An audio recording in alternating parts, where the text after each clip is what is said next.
if the sum of 7 terms of an AP is 49 and that of 17 terms is 289, find the sum of n terms.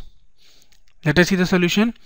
In this question we are given sum of 7 terms of the AP is 49 and sum of 17 terms of the AP is 289, and we have to find sum of n terms for the given AP. आपको मालूम है sum find करने के लिए first term a और common difference d की जरूरत पड़ेगी. We know that sum of n terms is equal to n by 2 into 2a plus n minus 1 into d. ठीक, तो ये जो दोनों इंफॉर्मेशन गिवन है आपको, sum of 7 terms and sum of 17 terms, इनकी हेल्प से हम फर्स्ट टर्म a और कॉमन डिफरेंस d को फाइंड करेंगे और फिर यहाँ सब्स्टिट्यूट करके सम ऑफ n टर्म्स हम फाइंड कर सकते हैं.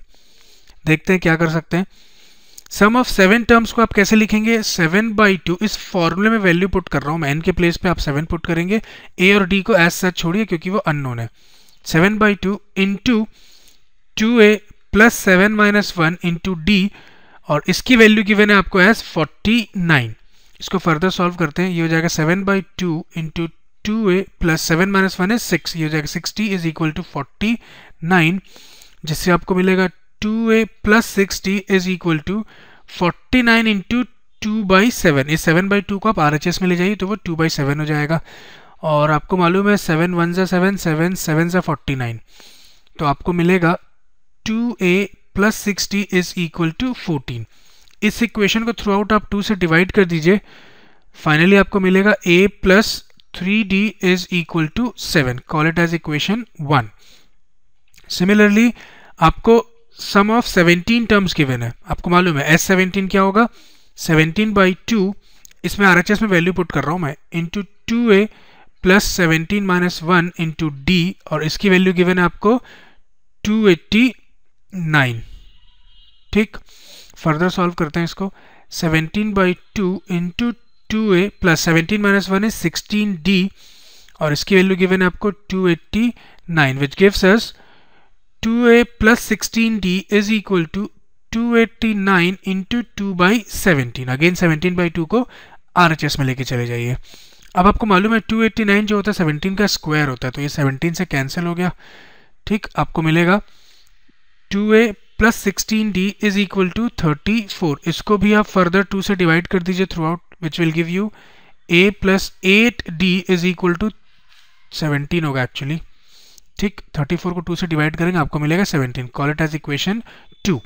अब आपके पास दो इक्वेशन है और दो अननोन है a और d, तो इनको आप साइमल्टेनियसली सॉल्व कर सकते हैं. मैं काम करता हूँ, इस फर्स्ट इक्वेशन को सेकंड से सब्ट्रैक्ट कर देता हूँ. a plus 3d is equal to 7. इसको आप सब्ट्रैक्ट कर दीजिए. ये प्लस माइनस माइनस हो जाएगा, again plus minus minus. a से तो कैंसिल हो गया. 8d minus 3d will give you 5d is equal to 17 minus 7 is 10, जिससे फाइनली आपको d मिलेगा एज 2. 10/5 2 होता है. अब इस d की वैल्यू को आप फर्स्ट इक्वेशन में सब्स्टिट्यूट करके a फाइंड कर सकते हैं. ठीक, on substituting the value of d in equation 1 we have a plus 3 into 2 is equal to 7, which gives us a plus 6 is equal to 7, जिससे फाइनली a मिलेगा आपको 1. ठीक, 7 माइनस 6 होता है 1, आपको मालूम है. तो आपको गिवन एरिथमेटिक प्रोग्रेशन का फर्स्ट टर्म a भी पता चल गया और कॉमन डिफरेंस d भी पता चल गया. Now let us find the sum of n terms. We have sum of n terms is equal to n/2 into 2a. a आपने अभी फाइंड किया as 1 plus n minus 1 into d आपने find किया 2.